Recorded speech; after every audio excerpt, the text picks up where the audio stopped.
Here we are. We're so excited. We have to fix our ears and hair.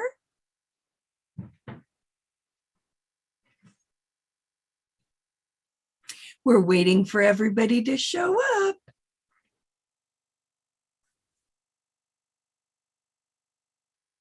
Your hat's great.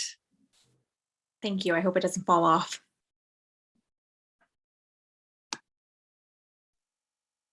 Mimi stopped by. Hello, Mimi's here.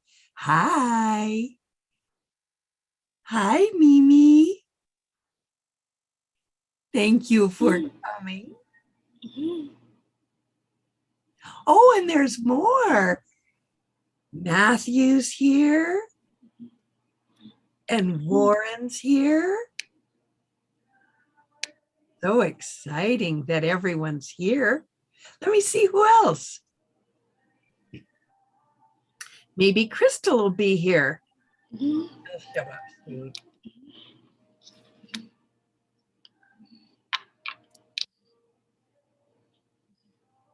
Well, everyone's here now, right? Yes, I'm so excited to start. I want to introduce myself. I'm Krystal Rios Harris. I have a name sign. It looks like the alphabetic letter K shaking away from my face. Now, when you look at me, you might know you don't want to call me Krystal today. Today, I'm the Cheshire Cat. Meow. Go ahead, Kayla. Hi, everyone. I'm Kayla. Kayla Gonzalez. I do have another name today, though. I am the Mad Hatter. Whoa, the Mad Hatter. And now I want to introduce the interpreting team. We would like the interpreters to please introduce themselves.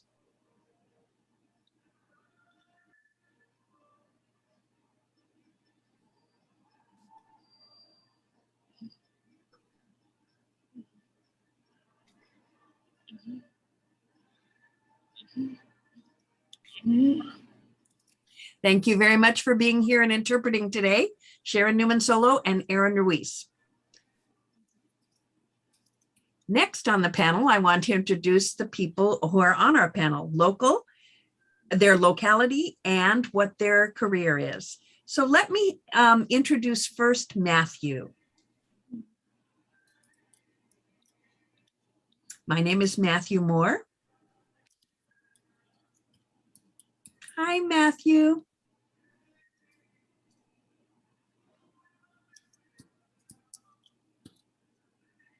There. Please introduce yourself, your name and all that. Go right ahead.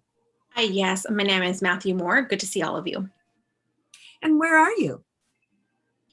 I'm in Rochester, New York. Oh, yeehaw.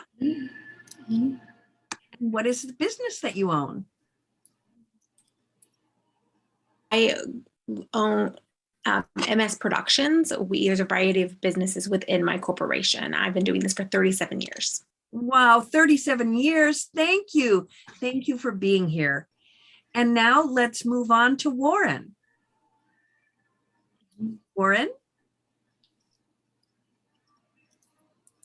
There you are. Hi, everyone. Thank you for having me. My name is Warren, and I am in Mesa, Arizona. I am the superintendent at the Sequoia School for the Deaf. This is the name sign for the school. Wow, that's Good to see fantastic. everyone. Thank you.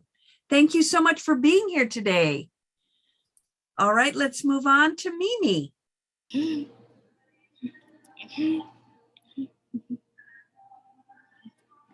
Hi, everyone. My name is Melissa Battle. I go by Mimi. I'm from Orlando, Florida. Wow. I own a business called Mimi's Sweets Boutique. I've been doing this for 7 years.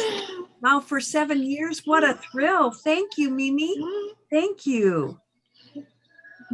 And now, Krystal, won't you introduce yourself next?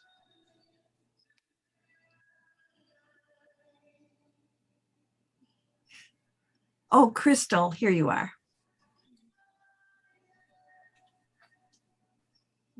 Go ahead, please. Do you want a full introduction right now or later? Oh, your name. Your name. Okay. Hi, everyone. My name is Krystal. This is my name sign. What a beautiful name and name sign. Where is it that you live? The same? I live in Sacramento now. Oh, wow. Right here in California, Northern California. Wonderful. So appreciative that you're here with us.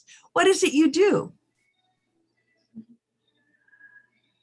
I grew up in Los Angeles and 15 years ago moved to Sacramento. Excuse me. I just recently started a real estate business. Real estate. Yes, buying and selling houses.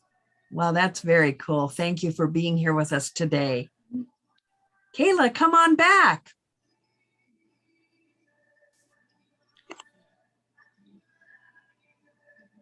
Hi. It was so nice to meet you all and have your introductions. Now I'd like to start the questions, right, Kayla? Are we ready? Yes, we're ready. All right, let me start. These questions are for the panelists, and I'd like you to take turns. What I'd like to know is, what is your background? What is your identity, hearing, hard of hearing, deaf, and male, female, ethnicity, where you live. You talked about that already, so we don't have to do that. But go ahead and let's start with Matthew.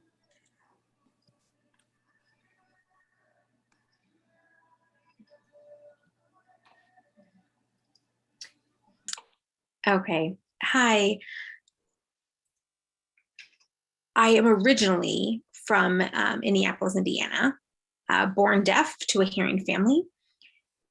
I went to the Indiana School for the Deaf and graduated in 1977. I attended Rochester, New York, NTID. I graduated in 1983, and 1998, I started my own business. I have been running my business for 37 years.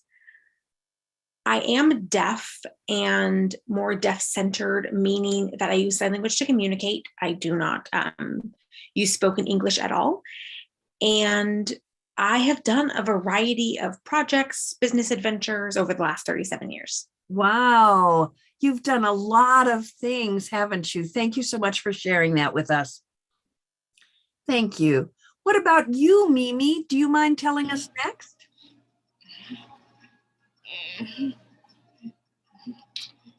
Sure. Hi. I was born deaf. And I grew up in 2 different families. I do have one brother, and everybody else is hearing. I attended the School for the Deaf, and I also went to public school. I used to work at the public health department, and I did that for 6.5 years. And then I worked at the School for the Deaf, and also I became the owner of my business in 2015. 2015. And still going strong. That's exciting. I can't wait to hear your story. Thank you, Mimi. Mimi, thank you. And can we move on to Warren? Warren?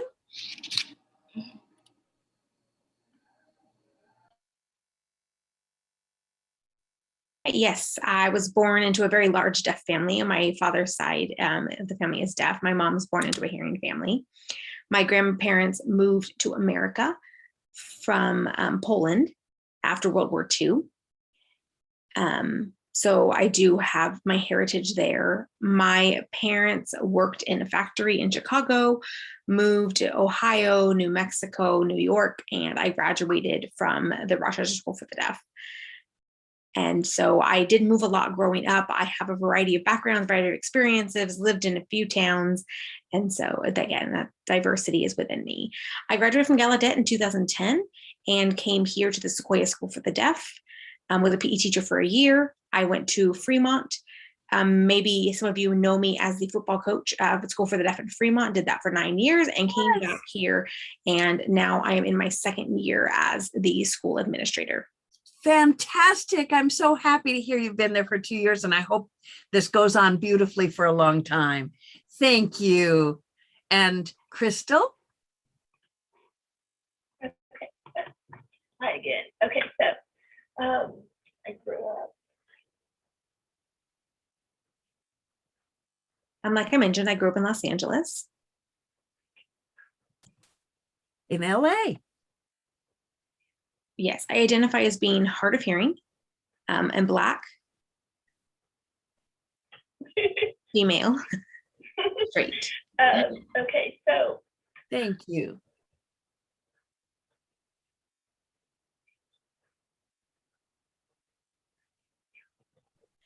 I was hearing, born hearing, and at age 12, I lost my hearing. Oh, I see. Later, I got my cochlear implant when I was 15. I just got just on my right side a cochlear implant.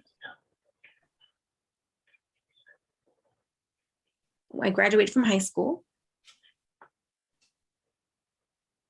and went to USC. Wow.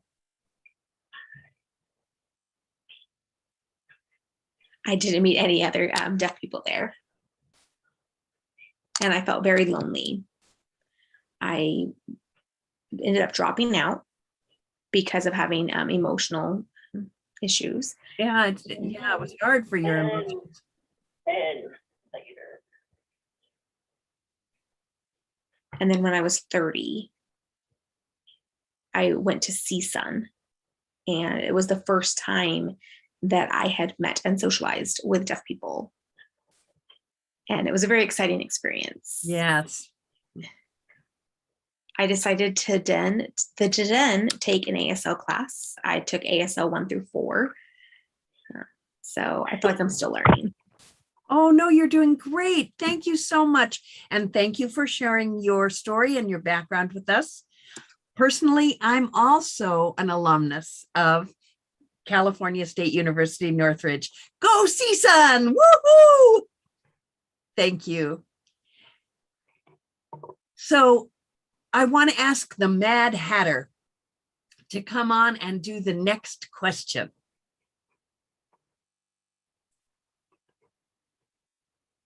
Great. The next question is, can you please talk about your business or your current job and what was really the motivation behind starting that new, your adventures, right? Can we start with Matthew?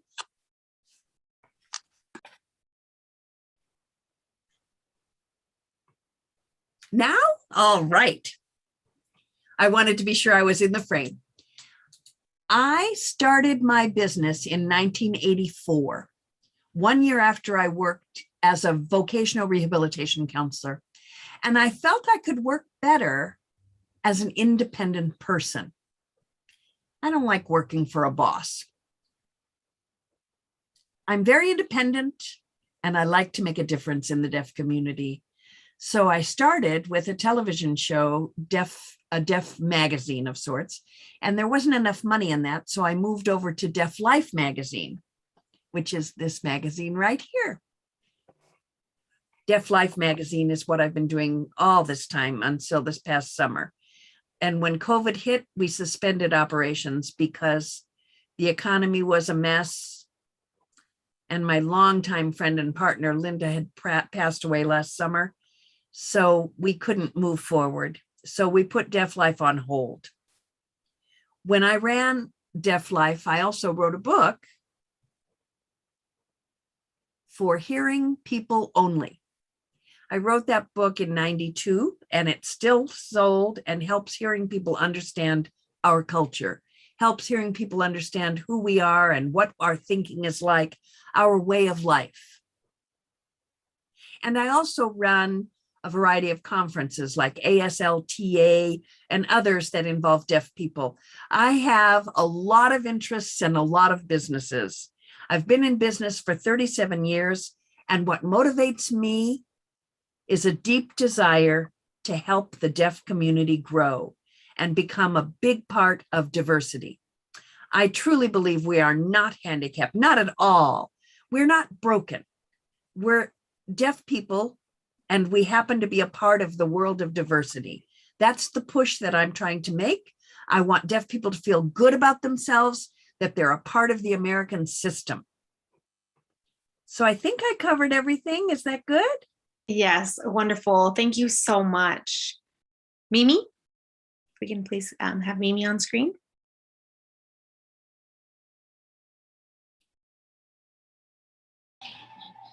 Hi. Why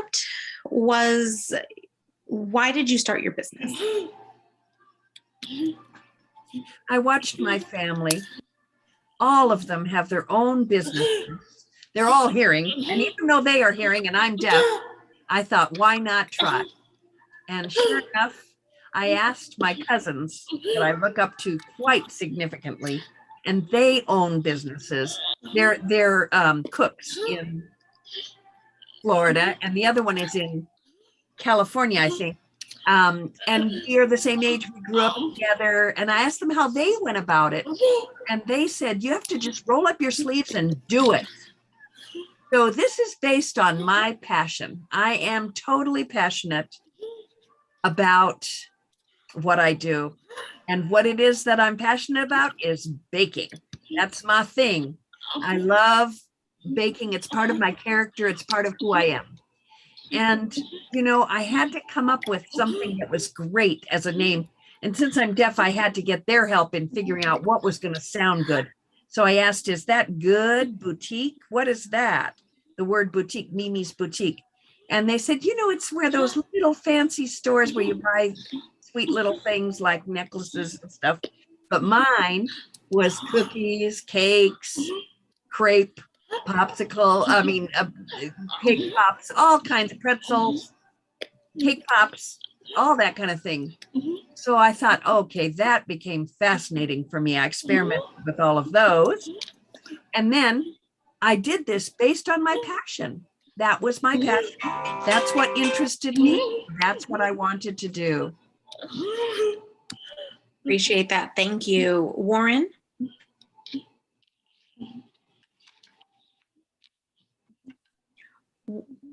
Warren, yeah, what interested you in starting this career?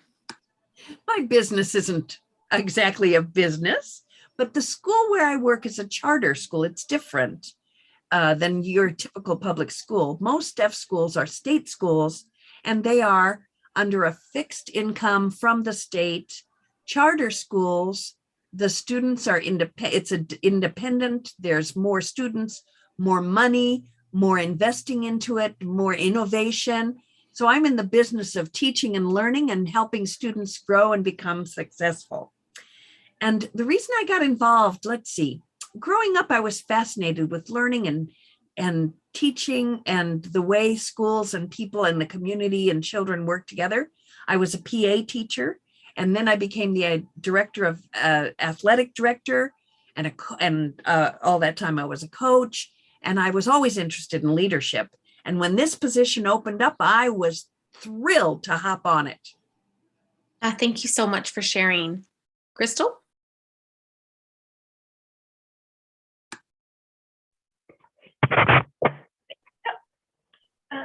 Hi, Krystal. Yeah, what motivated you to start working in real estate?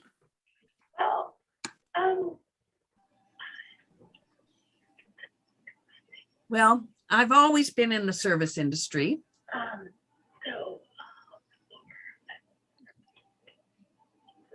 I used to be a school teacher. And I taught hearing children. I felt terrible about it. I felt no respect. I didn't earn enough money to meet my needs. And I didn't feel mentally or personally challenged. So I realized it was time to move on. I understand. Yeah, sometimes change is necessary, you know. Perfect. Thank you so much, Krystal. Krystal? Cheshire Cat? Oh, I'm sorry. I was fixing my hair. Hello. I'm ready now. The next question is, what are your plans for the future of your career and how are you going to advance your career? Let's start with Warren on this one.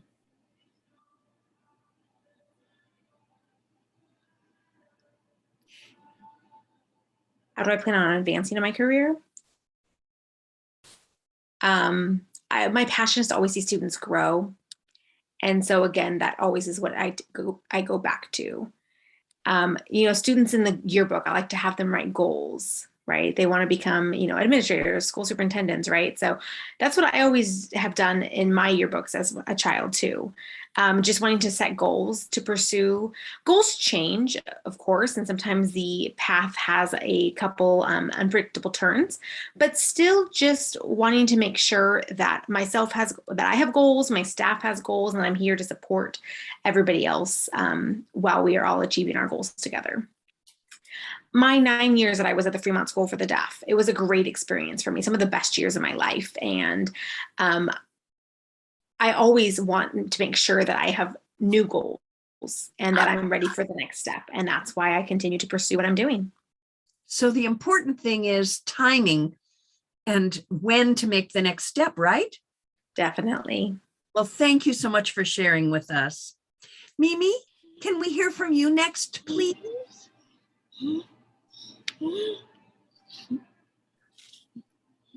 Yes, the same question, Mimi. How is it that you are preparing for the next stage in your career and for transitions? For my business, I just am always engaged. I mean, I give it my all, really. And I want to make sure that everyone in the deaf community has these opportunities to follow their passion, just like I did mine. Right. It all started with a passion. So, for example, there are many hearing people who start barbershops, right? And you may wonder how they start barbershops, but they used to do them at their home, right? So what I did is I started baking at home, just like barbershops cut hair at home. And then then you get a shop, and then you get a bigger shop. And that's what I've done with my business, right? I've been able to grow it.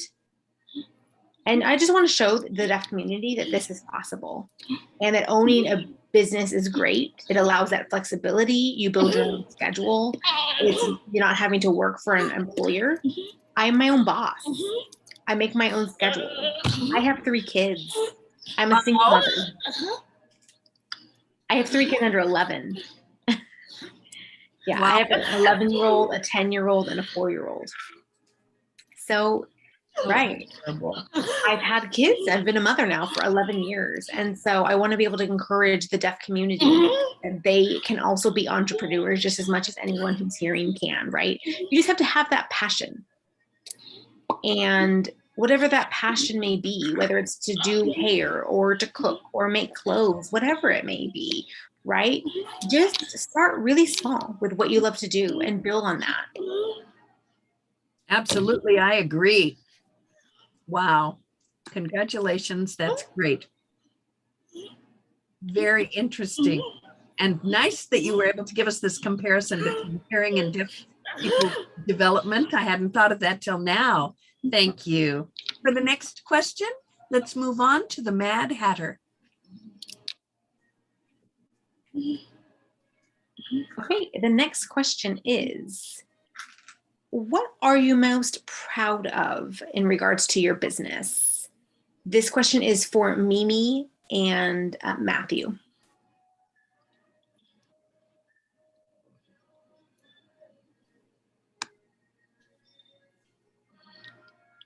What are you most proud of about your business?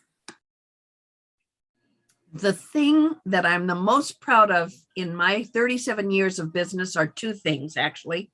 One is this book right here. I'm so proud of it because it helps hearing and deaf people understand our culture better. It helps people get us, and it makes a difference and changes their attitude and thinking toward us deaf people. And even some deaf people who read it learn about their culture and feel a sense of pride. The second thing I'm super proud of are these DVDs of my cheers and jeers, talking about deaf signs, talking about culture. Those DVDs are sold in Japan, and I'm really proud and delighted by those. I have a lot of things I'm proud of in the 37 years of business and my 62 years of age. I expect to work until I drop dead because I love everything about it. And I have so many things I'm proud of. I will keep working to improve the life of deaf people and to keep our culture and pride high. That's so impressive. Yes, you seem very passionate about your work, and I love seeing that. Thank you so much. Mimi? You're right. Yes, I am. Thank you.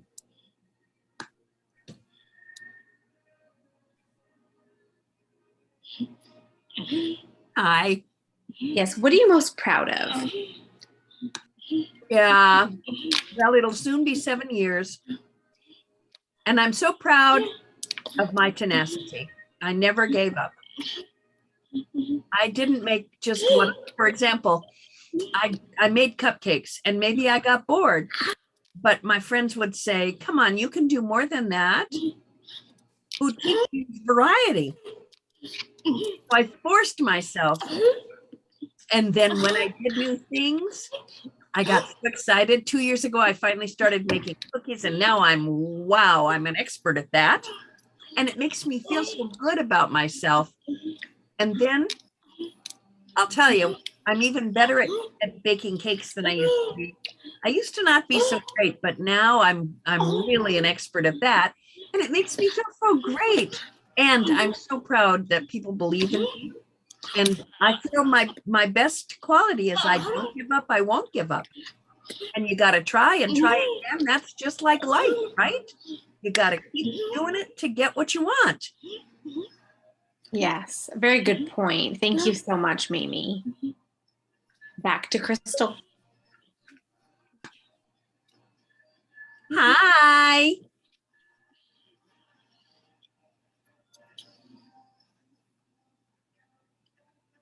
The next question is,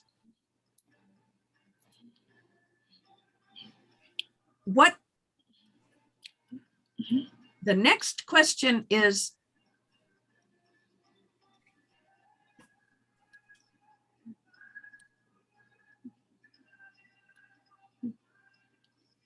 I'm repeating the question. What are you the proudest of regarding your job position? Warren says, I'm proudest. Oh, I'm most proud about two things. I was on ESPN Live. Our team it was great. It got national attention. And I think that was a huge milestone for the deaf community. I think it was like 2.5 hours of being on TV, right? Which was a great spotlight. So I was super proud of that. And it was a great game. It was a clean game. It showed deaf culture, showed ASL. Also, in my current job, I'm most proud of being a deaf leader and still providing this school with there's some hearing leadership too, right? But I bring in a different perspective and happy to be in this position that I am at my current school and at Fremont School for the Deaf. Just knowing that, showing the students that deaf people can do that, and just knowing that I'm a role model for them. Right. I love that can-do attitude. I love that. Thanks, Warren. Next, Krystal. The same question, or I'll give you your question.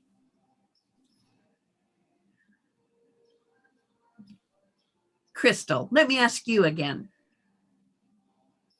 In terms of your current work, what are you the most proud of in your job? Yes, so I'm proud to be seen as a professional. As a teacher, I don't feel like I received that respect, especially being a deaf teacher. And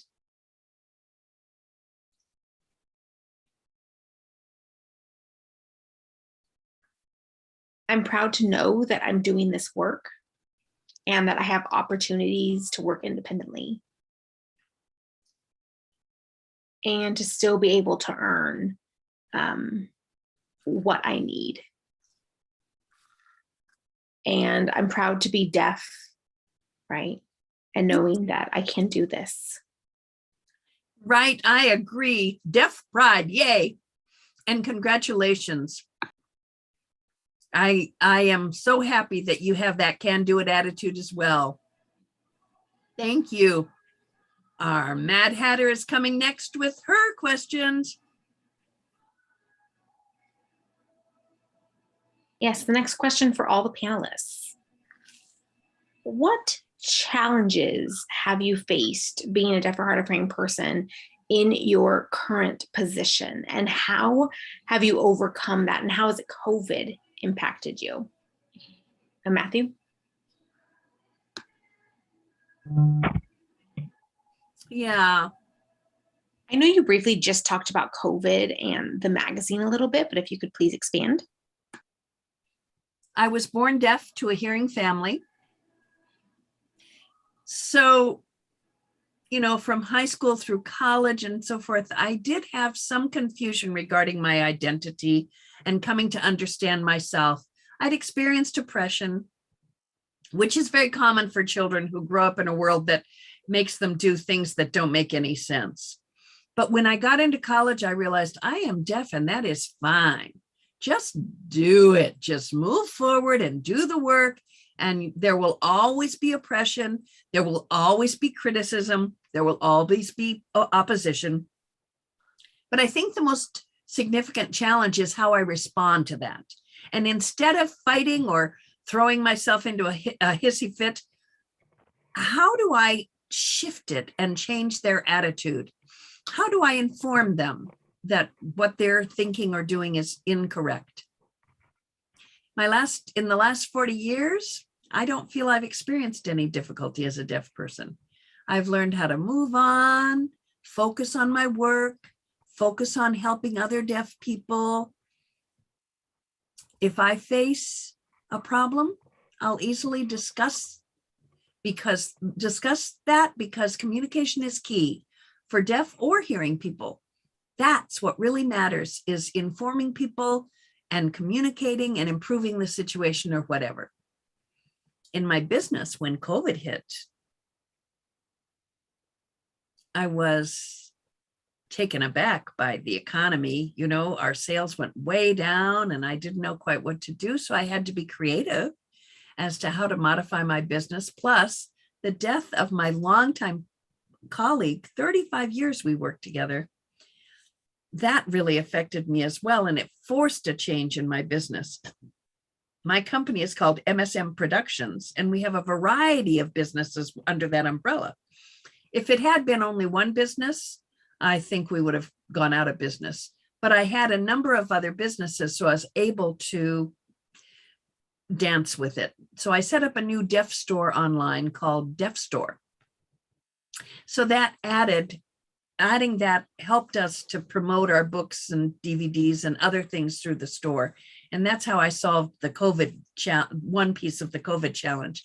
And I'm still hoping that we're going to be out of the woods with COVID, please. I agree. Yes. And I think that a lot of businesses that were paused because of COVID will be back. But I think it was a smart move to start the bookstore online for financial security. Thank you. Mimi?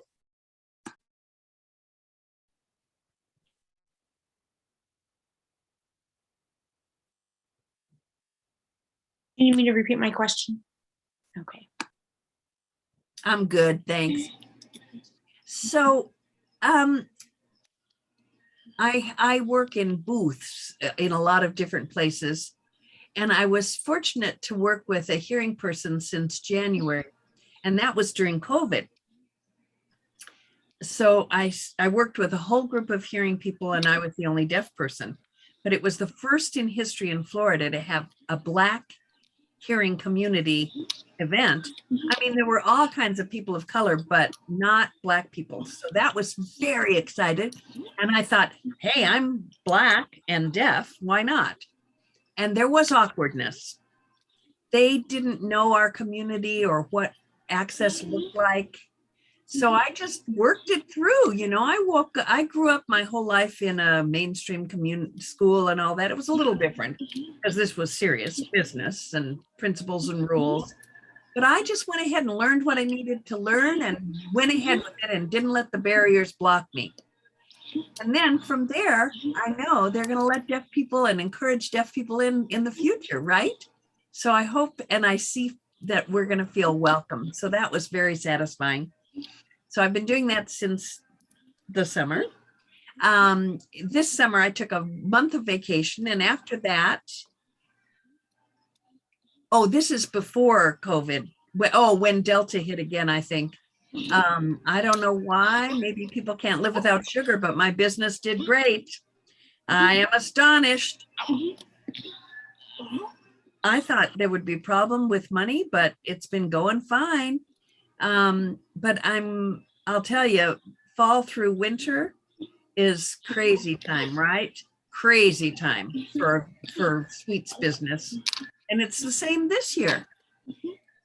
COVID hit me. All my children and I got sick and we were home for a month. But thank goodness, all my clients seemed to wait on hold until I cleared. And then I got way behind, but I was so glad because as soon as I could, I caught up. And this whole month I have been catching up. But this is going to change my schedule. I used to work 4 days. Now I've cut back to 3 days. So people say they understand. I have to respect my body. I work all by myself. I have my children and then they have sports. I mean, life goes on with that, whether I like it or not. So I'm not letting COVID block my business. People apparently cannot live without sweets. That's true. Yeah. And of course, I think that a lot of businesses were affected because of COVID, but thankfully you weren't. Yeah, but I had a number of outlets, the internet, the telephone. I had different ways for people to get my products. Yes, some rely in person and some don't have social media or websites. And I think that's a really good point that sometimes if the businesses were only operating in person, that definitely makes sense. Thank you so much. Warren?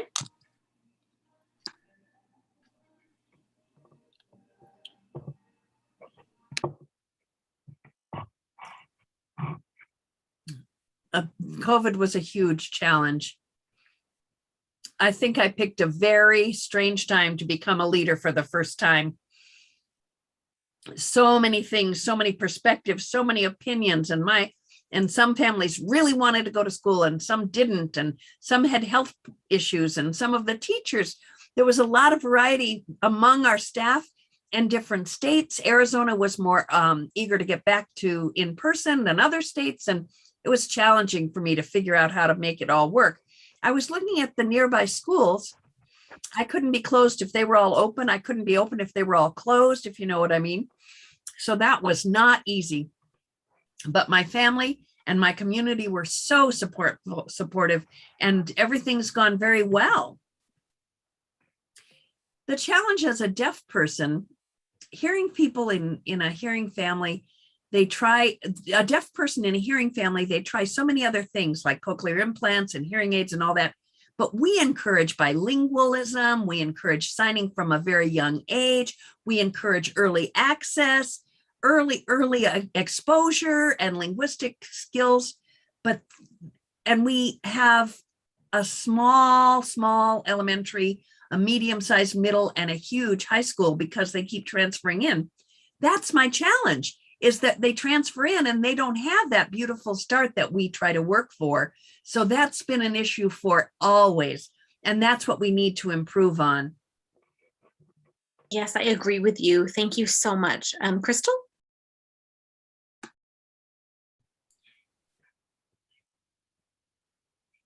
I took classes for real estate in spring of 2020 and COVID extended the test, postponed the test. So it took 1.5 years. So in July, I think of 21, I took the exam. So I was forgetting so many of the things that I'd learned because it took so long between studying and taking the test. My concerns and challenges had to do with the phone. I have to make phone calls to different people that I don't know. And I keep hoping that I can text, email, write notes, and use caption call, Another challenge that I face is in meeting people and everyone wearing a mask.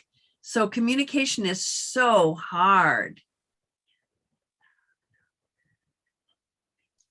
So I hope that people can see that I'm friendly and that they'll be patient with me. Yeah, I agree. I've noticed that with COVID and wearing masks, a lot of people don't seem as patient communicating with deaf or hard of hearing people. It's hard without being able to see their face or to ask people to repeat things if you don't hear it correctly. And especially having a mask on definitely does make things more challenging for deaf and hard of hearing people. Some people are not as patient either to write back and forth. And so we're finding new ways, but I completely empathize with you. So thank you so much for sharing that. Back to Krystal.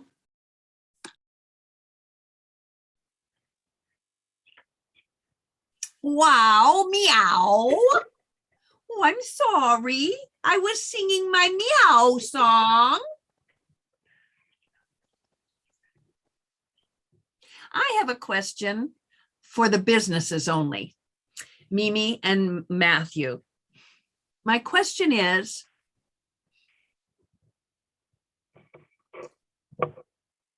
whenever you started your business, were your friends and family supportive of you? Let's start with Mimi.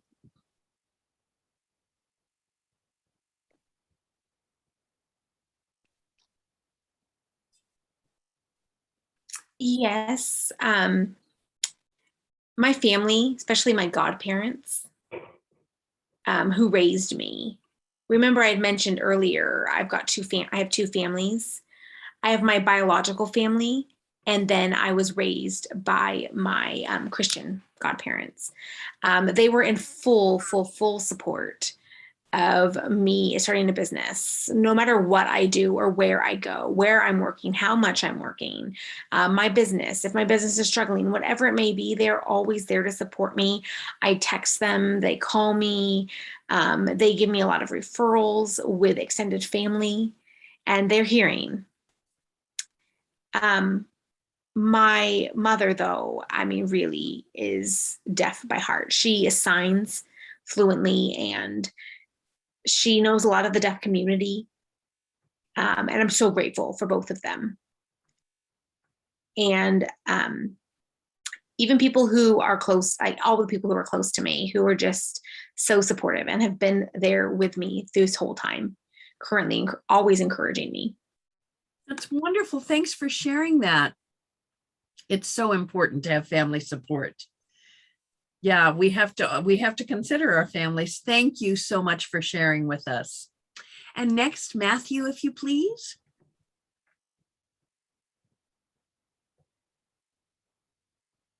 Okay.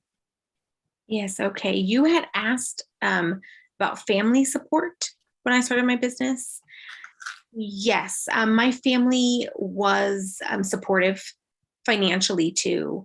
My mother was very traditional. She's a traditionalist, right? She expected me to work a 9 to 5. And I told her that I wanted to start my own business. And she said, "You're going to start a business. How are you going to do that? What a magazine?" And so I was working hard. My mother saw me working hard, saw me growing my business, and saw that I could do it. But my family has always supported me.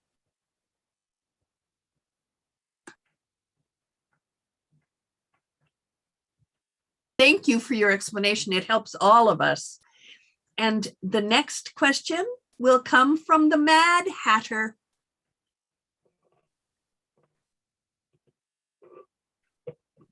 This question is similar to what Krystal just asked, but in terms of a job. Were your family and friends supportive when you changed jobs or received a new job? Or can I ask Warren to answer that first? Yes, I've always had my family's full support. They know my passion, my interest, my fascination with sports, and they've been behind me. I have many people in my family in the field of education. My uncle is Martin Keller. He was a superintendent himself. Another uncle was a dean of students. Another aunt was an English teacher. My mother taught art. So I have a lot of educators in my family, and we all support each other and discuss our work and get excited with each other. And they were so excited. They were disappointed, but very supportive when I moved away from California. I'm sure your family wanted you to stay close by, but they're so proud of you. Well, yes, that's true, but I have other parts of my family in Arizona and Southern California. Just like everybody in the deaf world, we got deaf folk everywhere. Yes, and in terms of deaf education too, I'm sure you were able to get some feedback from them. They were able to share your experiences, and it's fascinating that you have so many people in education in your family. Yes, thank you. Krystal?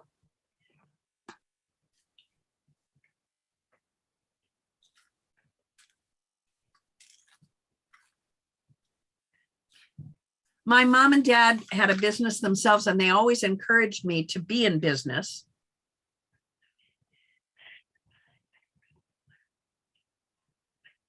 I didn't know what to do, what my next job might be.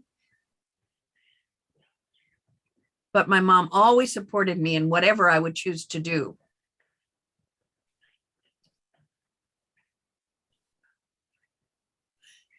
My first client was a friend, and that friend supported me and trusted me with the responsibilities of helping them buy a house. So I was very proud of that responsibility and trust. That's great. Congratulations. Awesome. Thank you. Now back to Krystal, the Cheshire cat. Thank you, beautiful Mad Hatter. I do have one question for Warren in particular. With your experience in the past, working at a variety of places, now that you're the superintendent of a school,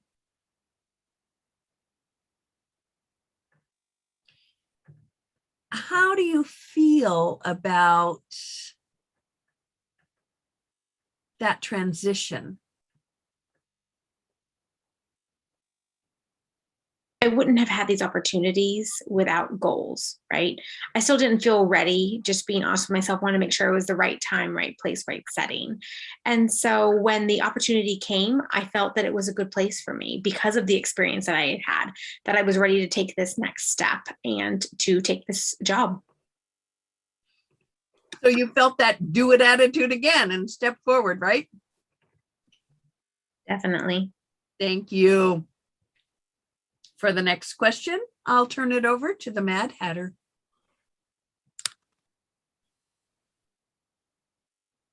Okay, this question is for Krystal. Krystal, what, like you just said that you wanted to change your career. And sorry, let me go ahead and repeat myself. I'm not sure if you saw me. You were just talking about changing careers, that you were working as a teacher and then you became a realtor. Was that hard to change careers? Can you talk about your experience? Yes. Sometimes it's similar. It's good to have the opportunity to help people and lead people. So in that way, it's similar to teaching. I feel scared now. I don't have a lot of confidence because of my hearing loss always, but I feel the opportunity for this work gives me a sense of pride, and I feel like I'm gaining trust and growth.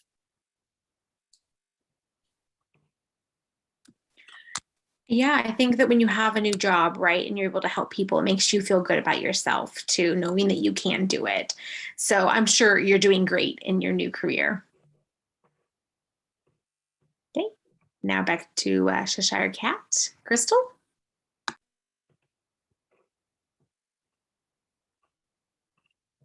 Thank you. I have another question for Mimi.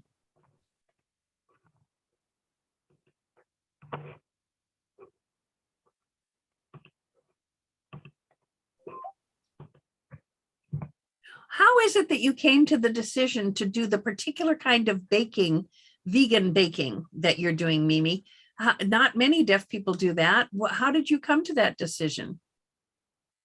That's an interesting question. And I'm laughing because there are a lot of varieties for cakes, cupcakes, cookies, and other treats. And right, there's a lot of vegan, gluten-free,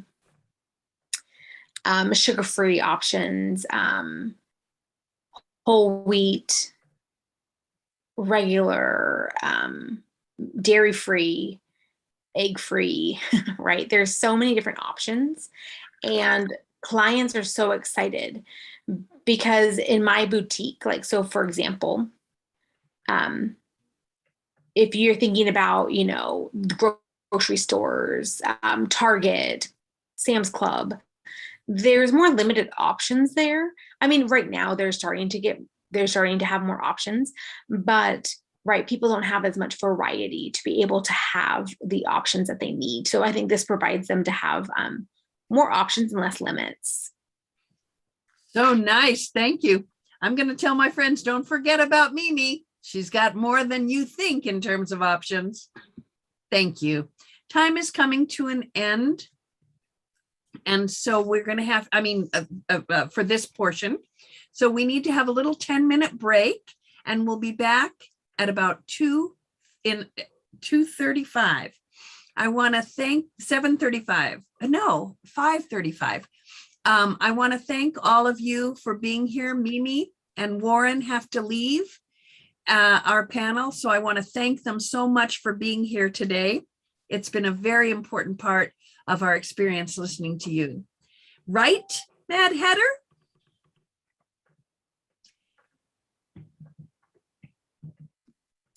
Yes, I've loved this portion of the panel and seeing everyone's experiences. Thank you so much, Mimi and Warren, for joining us, taking the time to join us this evening.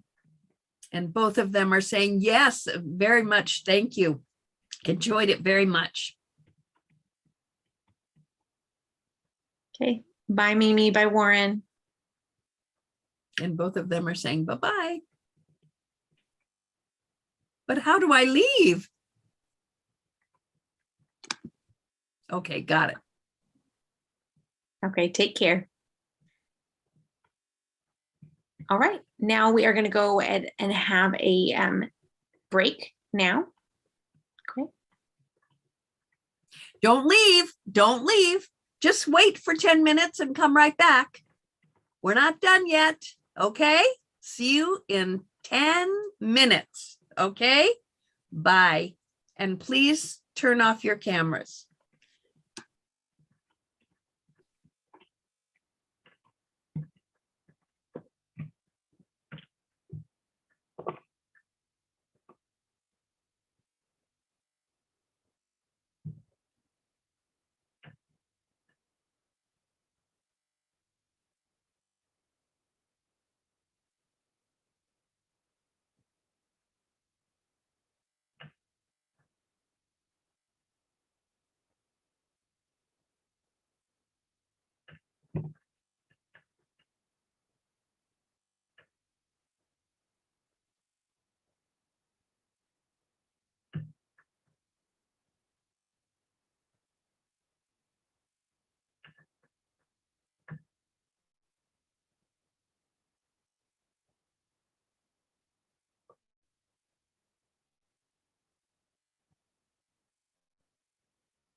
Hi, everybody. We're going to wait just a moment for our audience to come back to the screen. All right, let's get started. Welcome back from the break. Our next question is for Matthew only. Matthew, I have a question for you.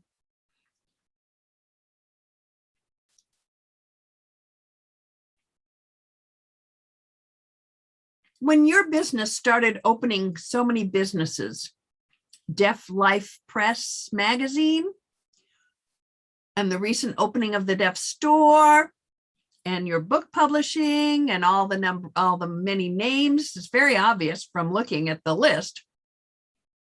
I think people would be very curious about how much work you have to do managing all that. How have you done that for 37 years? How did you decide to persist? Do you mind explaining a little more about that? Sure. Like I said, I've been had my business for 37 years, and I never liked to stay in one place, right? At one job or anything like that. But I wanted, really, my heart was to improve the deaf community and to be a bridge builder between the deaf world and the hearing world. For example, in the book, and our culture, right, was here, just wanting to be able to support each other. And I can't just rest, right? I must always be doing something. I must always be creative. And in the future, I want to make a movie. Yes, after the Deaf Store and the book was published, after the magazine and conferences and all of that, I wanted to make a movie. I always want to be able to use all of my skills. I think not just to improve the deaf community, but make the world a better place.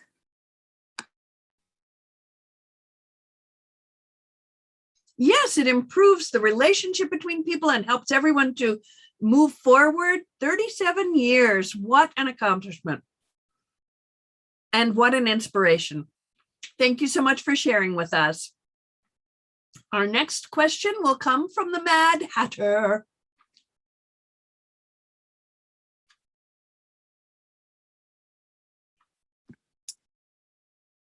Hi, yes, the next question. Where do you hope to see yourself in 5 years in your current position or with your business? Krystal?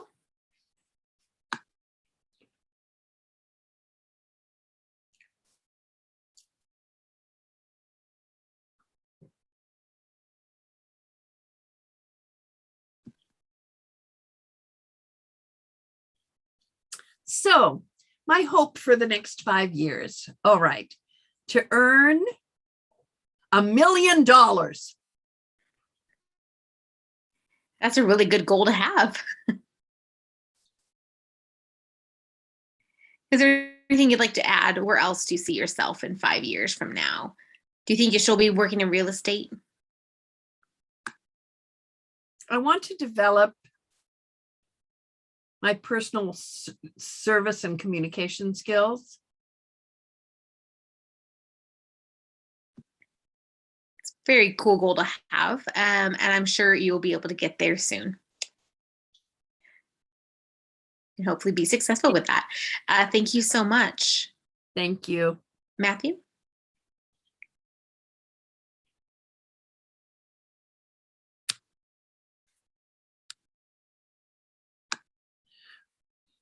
Five years from now means I'll be 67 years old, but young, 67 years young. I'm not old yet, maybe when I'm 90, but we'll see.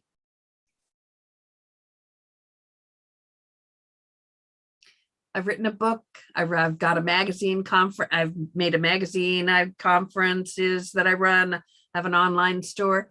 In the next 5 years, I want to make a movie. I actually want to make several movies, and I hope that the movies will benefit both the deaf and hearing communities. It's going to be hard work, but I'm up for it. It's an interesting goal to have, and I look forward to when you're ready to do that. Thank you. Now back to Krystal.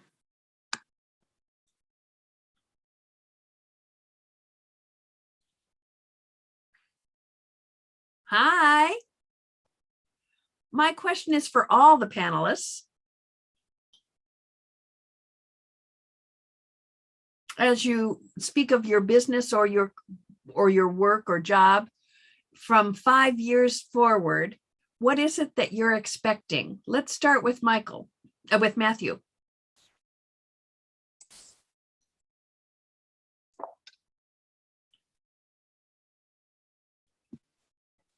From 5 years from now, I hope that I'm able to make a long feature film on Netflix or Prime or wherever streaming is available then. And just want to be able to maybe publish a few more books, to continue Deaf Life, and we'll just see where it takes me. Thank you. I thank you for your vision. And next, Krystal. Oh, hold on just a second. Mad Hatter, please say whatever you wanted to say. Yes, we can go ahead and move. I just asked that question. Sorry, apologize for interrupting. Ben also just joined us. So if we would like to introduce Ben. Yay.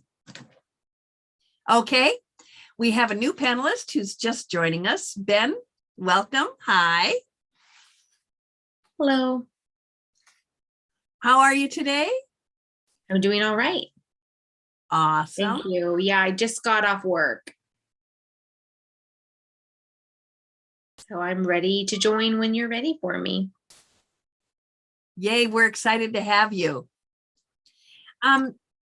I would like to ask you if you will introduce yourself with your name, where you are, what you do, what your work is.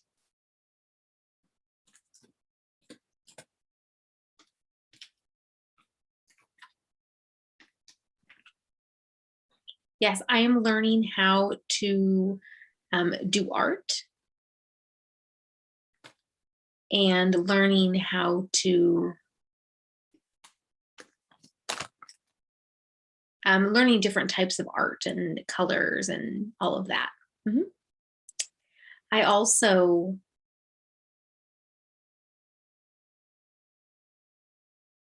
started with drawing and have been doing varieties of art since. You've been doing it so long. Wow, where are you?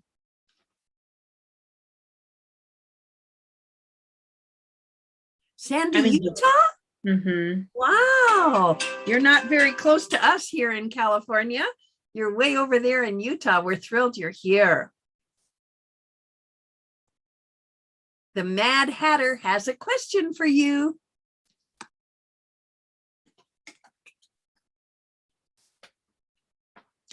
Do you have a question for Ben? I do, yes. My question is, one moment, wait for Ben to get on screen. Okay. My question for Ben is, what has made you passionate about art and where did you get started? That's a good question. I learned about art and started liking the subject and searching it out for a long time, and my interest grew. And then I started thinking about a business of art, being in the business of art. Okay. Now back to Krystal.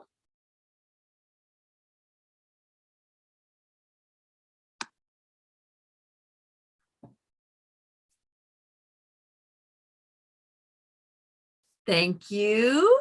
Here I am, the Cheshire Cat. I have one more question for Ben.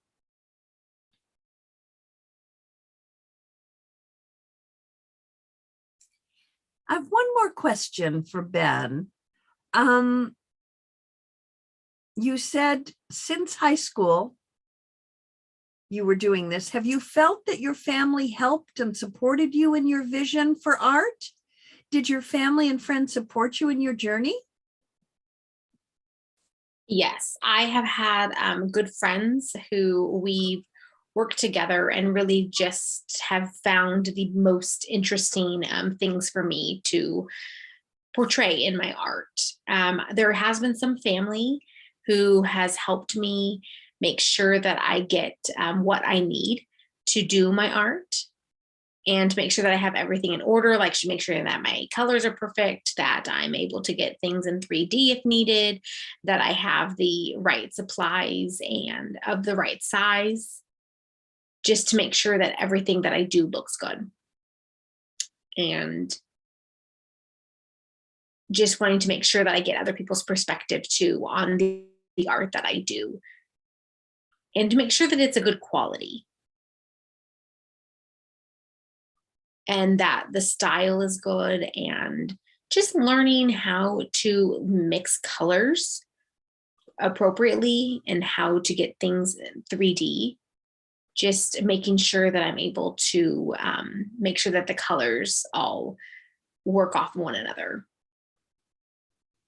and to make sure that the shadows are done well. Shadows have been really hard to learn, and to making sure that it's not just gray. It's something that has to last, and it's having to mix a lot of colors together to make sure that it looks good. And so I'm still learning. Well, thank you. Thank you for sharing with us. I appreciate that.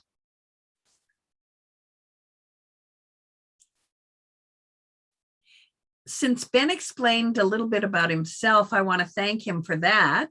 And now I want to continue with the same question that we asked before. Where do you, Ben, see yourself in the next 5 years? Oh, actually, we'll start with, no, wait a minute. Go ahead, Mad Hatter. Yeah, we already asked that question. We're ready to move on to the next question. Oh, okay, thank you. So this question is for everyone.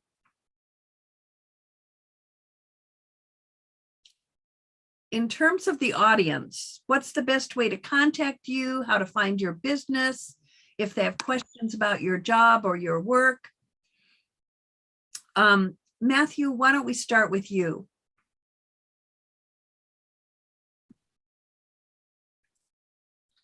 Okay. The best way to contact me would be to go to www.msmlsd and look through my company. You can go ahead and contact me there off the website. Only there? Is that the only place? Yes, that's the best place to find me. MSM on my website. LTD. Okay. MSM LTD. Okay, thank you. What about you, Krystal?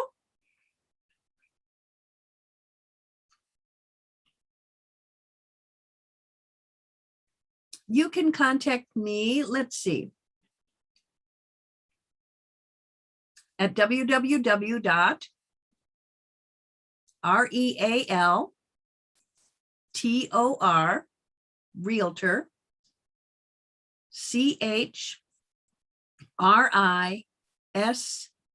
CHRISTAL, my name, realtorkrystal.com. My name, realtorkrystal.com. So thank you. Oops, thank you. Ben, you're the next person, please. Would you answer now? What was the question? When, if the audience wanted to meet you, to find out about your art and reach you, how can they get a hold of you? Video phone, website? What's your preference?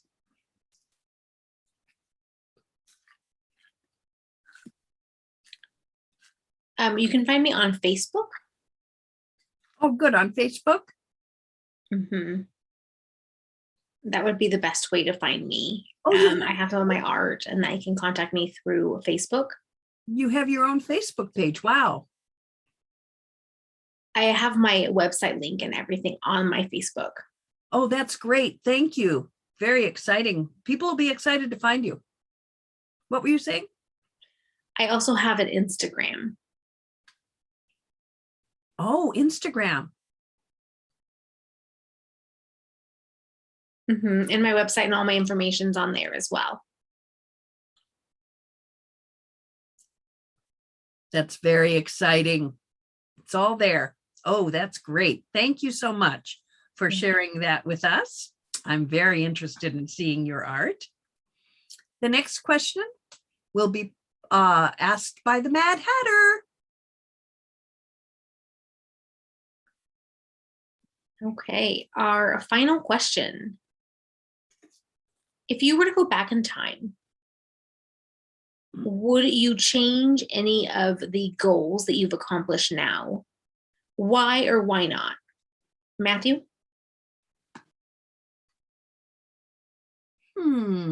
Well, I'm 62. You want me to go back to when I was 18? That's a long way to go back. I wouldn't change a thing. I'd go down the same path because my journey has been a good one. Sometimes it's been challenging, but I've enjoyed it and I'll continue till I drop dead. That's good. Super impressive too, because I know that people tend to say, oh, well, I wish I could go back and change something. But you might have been one of the first people who doesn't say that. I don't think I want to go back because that's the past. It's been done. Maybe I wish I could change some people, but people don't change. So I'm happy with what I have now. That's a great perspective on life, and to be proud about what you've done and knowing that you wouldn't change anything means that you've done it well. So thank you. Ben?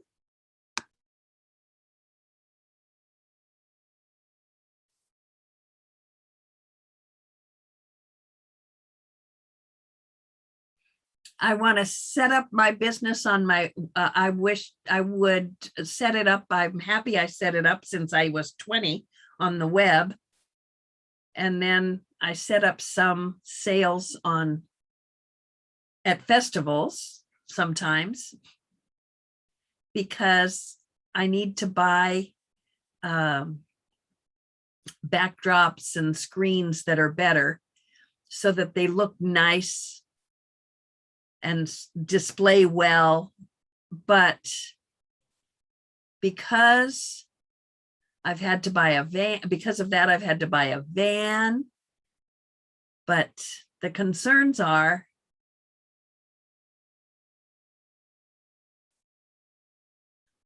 I don't want to spend too much, and it costs a lot for the insurance for the van. And also, I would think about trying to find other ways to use my Facebook page to spread the word, to do my marketing, like Instagram, so that people can see my work. And maybe some people will buy those pictures when they see it on Instagram or Facebook, because I have to pay for marketing to get the word out. Right, that's true. It's a good point, knowing that you have to pay for all of that. So social media does seem a good route. But Yeah. thank you so much for sharing. Krystal? I feel I wouldn't change a thing either. My journey has been a long one to get to the point of believing in myself. I've seen the challenges I've overcome, and I feel proud. And now I have hope for the future. And I'm coming to believe in myself. That's good. And of course, life has its ups and downs, but that's good that you can look back and say you wouldn't change anything. I think now you have that confidence too, to be able to overcome anything and to have a positive outlook and a positive look forward to know what you're doing. Right. Thank you so much. Now back to Krystal, Cheshire Cat. Meow. Hello.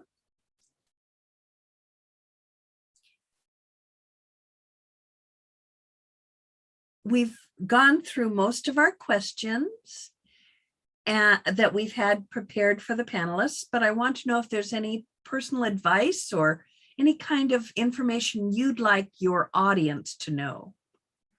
So at whoever would like to volunteer. Matthew, thank you.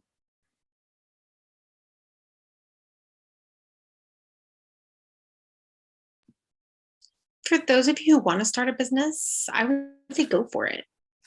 Just go for it, because I think that, and have fun, right? I've had fun working for myself and starting my own business. I know that some of you don't want to work for an employer, but if you want to own a business, I would say follow your skills, your talents, see what services you can offer to people and go for it. I think that we as a deaf community can own our own businesses, and I would encourage more deaf people to start their own business. Great suggestion. And for deaf and hard of hearing people as well, the young people especially, what a great recommendation you've made, given us hope. Krystal, did you say you were ready to go?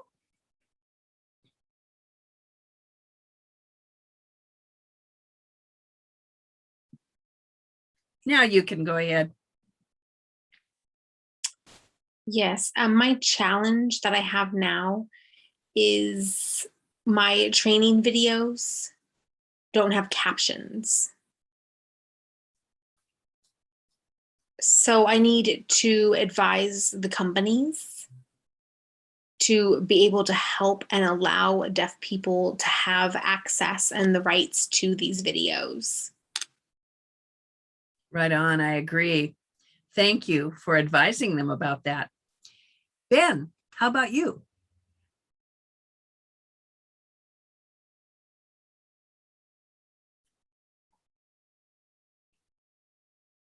I'd say, what advice would I have? Just try your best.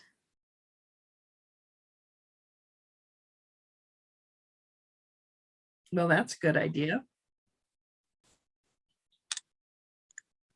And do what you can to make things better and at a good quality. Make sure that it's a good quality, that people are interested in what you're doing, like I do with my art. Just making sure that people feel comfortable and want to purchase my art. And right, just to be able to get people's attention with it, and that people want to be able to display the art.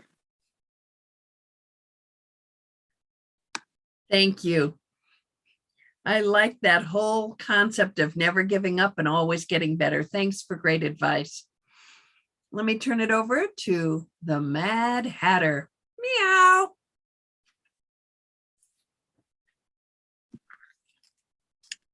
All right, I would like to add one more thing before the panel is over. Does anyone in the audience have any questions for our panelists? I know we have 2 questions already in the queue. Matthew?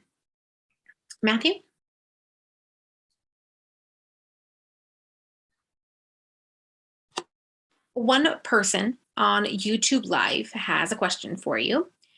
The person is wondering that you mentioned before at the beginning that you wanted to make a movie. They want to know what type of movie, what genre are you interested in doing? I don't know if I want to share my secrets just yet, but it's about deaf history and about two characters, deaf characters, a true story from history. That's what I'm working on. But the script is still a work in progress, and we hope to have the video out within maybe 3 years' time. It takes time to do all the planning, but that's a very good question. Yes, and the other question was, do you have social media? Oh, yes. I have Facebook, Twitter, Instagram, but mostly it's on Facebook. Yes, I do. Okay, so they can follow you on Instagram. Or Facebook, is it your company name? Yes, MSN Ltd. That's right. Now yes, that's what I have. Great, now on to Ben. Oh, I'm sorry, I wasn't paying attention. That's okay. If they want to follow you on social media, you mentioned Instagram and Facebook.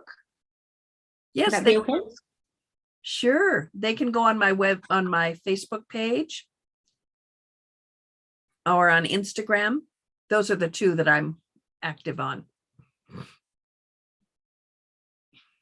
Okay, that was their question. Krystal?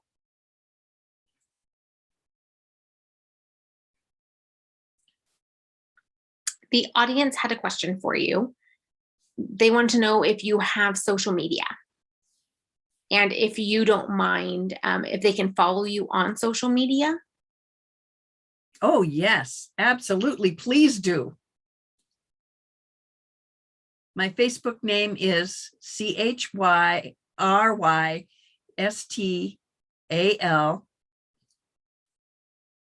My last name is TERRY, Terry. And again, my first name is CHRISTAL.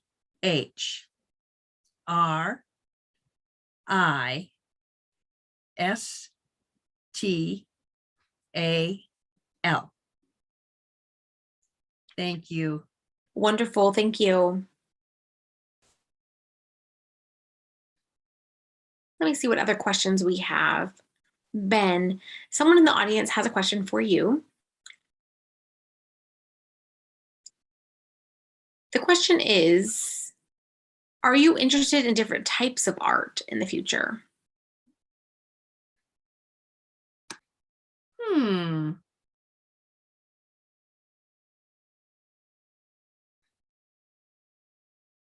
I'd like to look at different colors and backgrounds, pinks and blues, making it look like a beautiful night. That's what I've done of late, but I can change my ideas. And as ideas pop up and I have ideas and visions, I will follow them. So anything could happen coming in the future.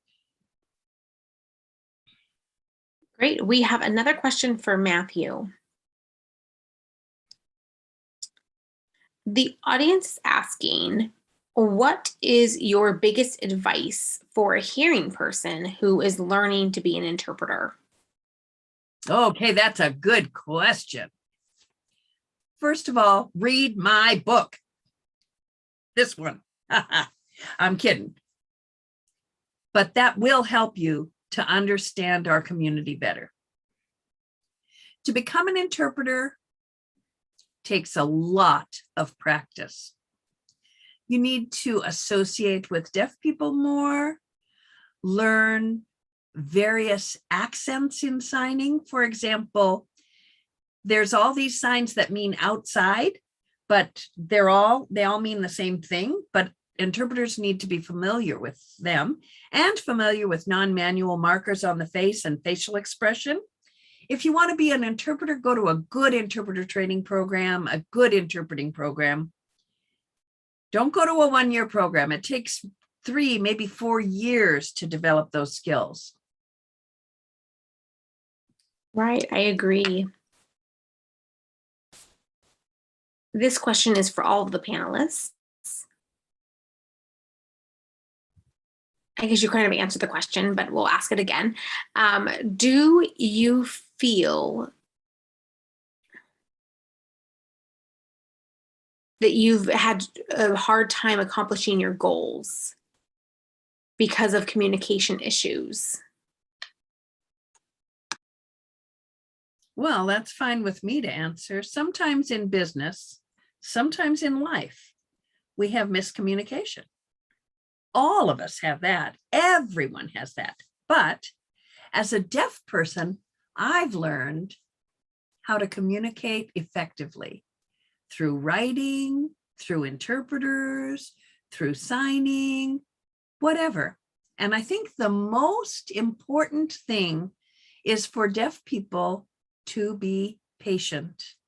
And I think the same thing is true for people who can hear, that they need to be patient and the interaction can move forward. The problem in the world is so much based on miscommunication. So it can ruin everything. Deaf people need to learn how to communicate, how to figure out how to get their message across to hearing people, and vice versa. Hearing people need to figure out how to get their communication, their information, their ideas across to deaf people. We're all the same. We're all human. The only thing is that there are some barriers to communication. I agree. I'm going to ask the same question to Krystal. Thank you.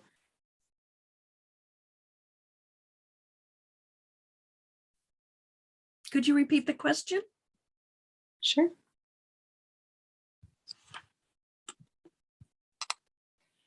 Sometimes it's tough to communicate. Have you ever struggled at work or in your business as being a realtor? Have you ever struggled with communicating with people? Oh, yeah. Like I said, the phone's a challenge. Masks are a challenge. I can speak pretty clearly. And that's a benefit, I guess.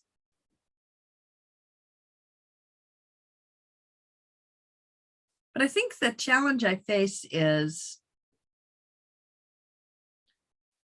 I blame myself if I can't understand someone. So I want to learn to feel more brave and confident and not to be stressed. Right. Sometimes you don't want to ask for someone to have to repeat themselves, or maybe they won't be patient if we have to ask, right? So it can be stressful for us without having that feel of wanting, we don't want to bother people, right? Do you think that people, though, that you work with tend to be patient and are willing to repeat themselves for you? Well, yes. I mean, there is miscommunication.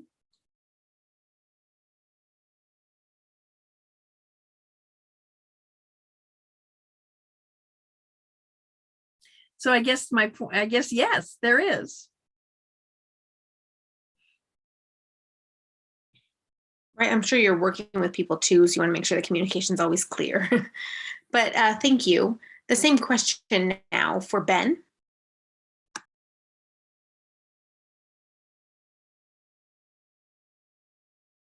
Sometimes,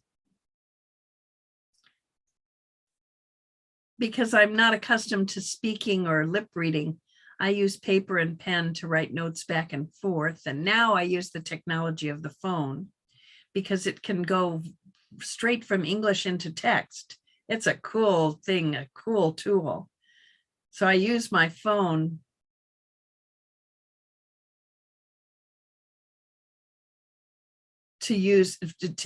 for that technology, that app that lets me hold up my phone and people can talk into it and then I can read what they're saying. That helps them to have greater patience with me or less impatience with me.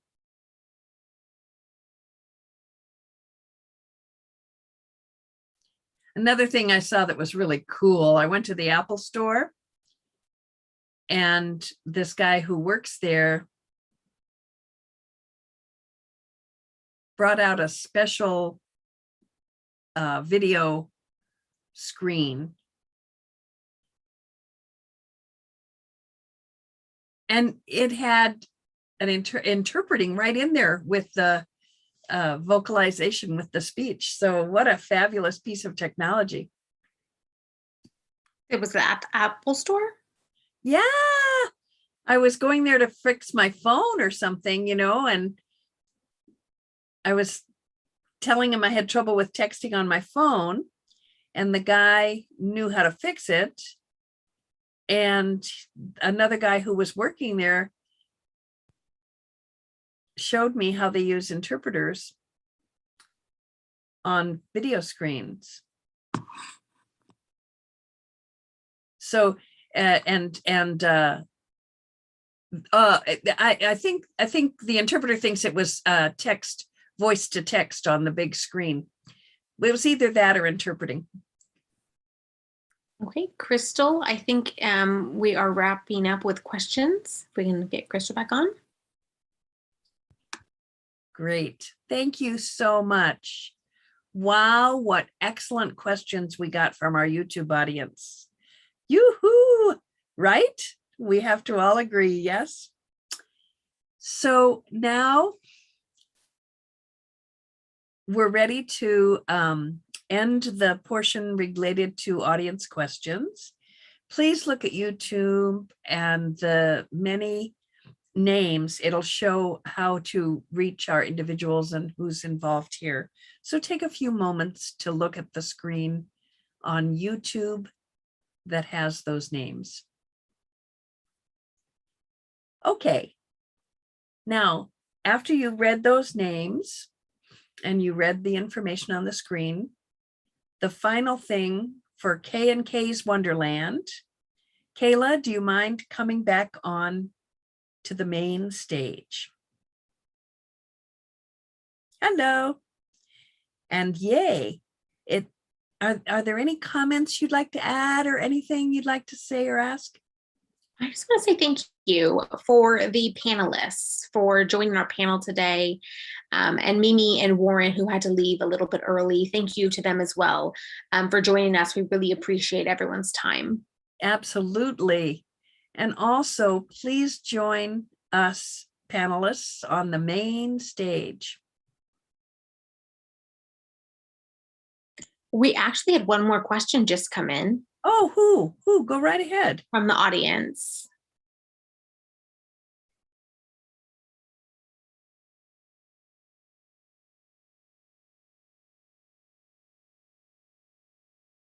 What is one thing you want the hearing community to know more about in terms of the deaf community, or what we could? So if we can just answer this next question, please. Matthew? Well, that's a very good question. What the deaf community wants the hearing community to know, I wrote this book for hearing people only. I always tell hearing people anyway, please show respect to us. We are people too. We are just people of the eye. We use our eyes for our daily lives.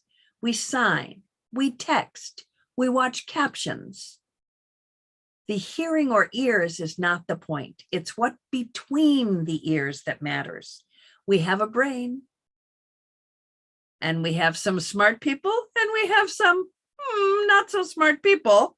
But the point is, we're all people, and we all have the same desires, needs, dreams. We're all the same. The only thing that's different relates to communication barriers, because when you talk, we can't hear you. When we sign, you don't see what our meaning is.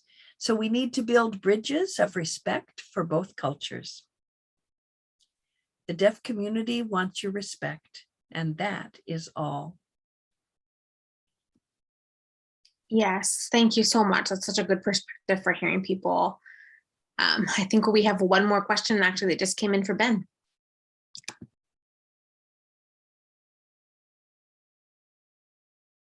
I believe deaf and hearing people are equal. We all function. Our IQs can be the same levels, And that's the reason that we can be skilled at the same level in art, in whatever, but I know about it in art because after all, I have an artistic IQ. Right. So here's another question. My boss was asking a question. What artist inspires you?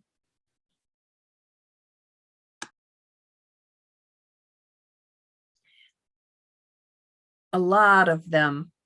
Thomas Kincaid and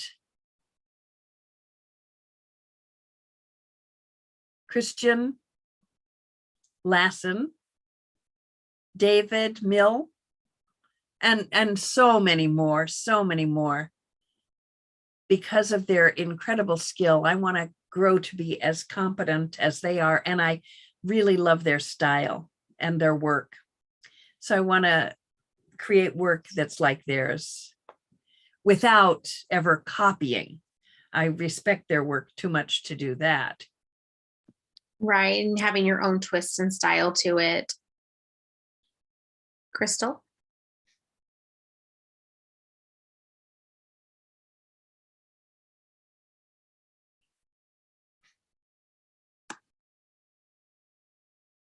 I have a personal question for Matthew. How can you develop deaf pride, plus have an attitude?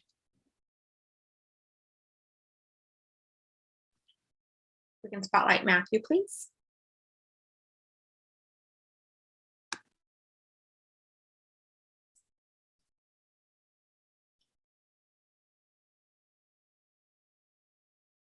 Good question, Krystal. People ask me that many times.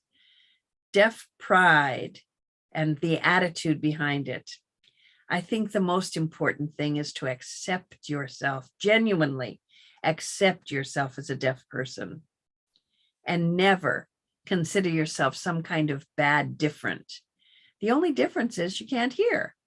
It's no big deal. That's what I like to say. I know that some hard of hearing people grew up hearing and became deaf later, and that's very hard. It's a tough transition because you've already been hearing, you've experienced sound. I was born deaf. I never experienced sound. So that's the difference between us and hard of hearing people. However, I know hard of hearing people have a lot to be proud of. It's who you are. It's who you are. Be you. If people can't accept you as you are with your particular form of hearing, they're not worth hanging around with. Let them go. Just be yourself. And sometimes I get frustrated as well with, even though I'm deaf, I get a little jealous of hearing people who make movies. I want to make a movie, but my situation is limited. The important thing is to move forward, overcome it, and be yourself. Be Krystal. Be you. You're very good. Your signing is good. You're a beautiful woman. You sell real estate. You got it all. You're successful. You've overcome so much already. Thank you. I could add something to Krystal. I'm hard of hearing, and I get frustrated sometimes too. And it's more challenging sometimes because I think we're kind of, in the middle of two worlds, right? In the hearing world and in the deaf world. And trying to find that place where we sit in, where we fit in. I speak, but I still miss a lot. I don't hear everything. And it's hard too when hearing people don't understand that. I try to explain, okay, I may understand some speak and I may speak, but that doesn't mean that I hear everything. And so them having to be patient, right? Because they're like, wait, I thought you could hear me.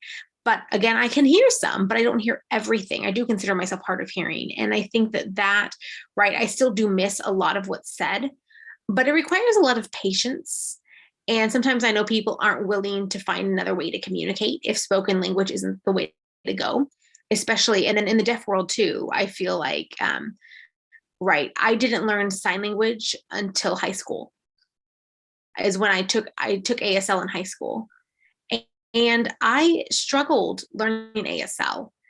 But I understand, I think, where you're at a little bit, just right, kind of coming into your own, learning sign language, learning how to communicate with the deaf community. And so I just wanted to share that, some empathy. I get what you're going through. Thank you. You want to add anything, Krystal? No, that's good.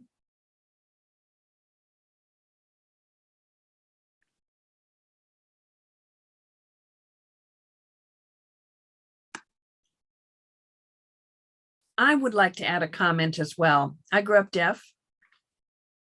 I was implanted. I had a cochlear implant, but when I was in college and I learned that I had a right to not wear it, I wasn't comfortable with it. It didn't suit my identity.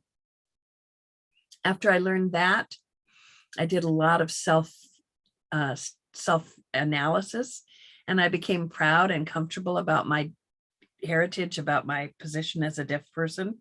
I got to know deaf people, hearing people, hard of hearing people, signers, non-signers, but the important thing is to accept who we are individually and as a group, and good on us.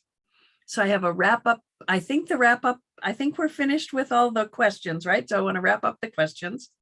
I know there are so many questions coming in because the things that everybody has asked already were amazing questions, excellent questions.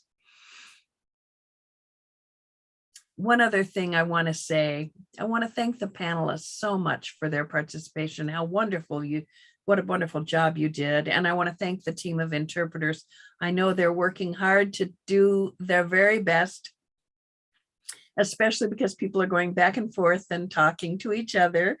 I know it's hard work. And I want to thank the DHHSC technology team for doing all their work to spotlight everybody and make sure the right people were on the right screen. So as we wrap up, another thing I would like to say is I hope you will remember that tomorrow is Deaf Awareness Week. And if you want to know anything more about our activities, go to www.dhhsc.org for our events. I hope that you'll stay in touch. And I hope you'll click into some of those events. Anything to add? Yes, I want to just say that I really appreciate the deaf panelists for taking the time and fitting us into your schedule to share your experiences, your feedback with our community. I really appreciate that. And it was great having you here. Oh, thank you. And I wanted to add to the panelists, thank you so much for your message, for your advice to the audience. Thank you. Many of the things you said I didn't know until I saw them here. I'm so impressed. You've made a tremendous impact. And I hope that the entire audience has learned a great deal, and I'm sure they have. Do you agree?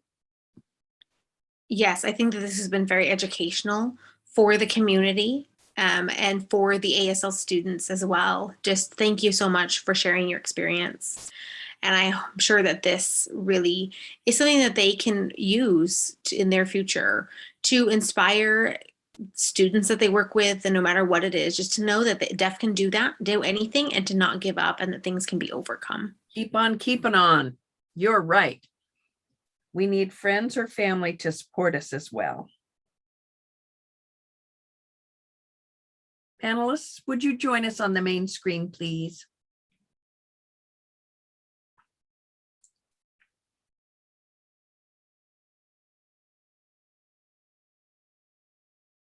Now that you're here with us, I want to be sure that everyone sees who I'm thanking. Thank you so much.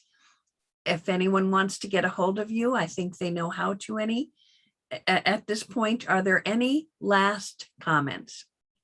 Yes, this is Matthew. Be yourself. Be you. Thank you. Anybody else? Krystal says, thank you for inviting me.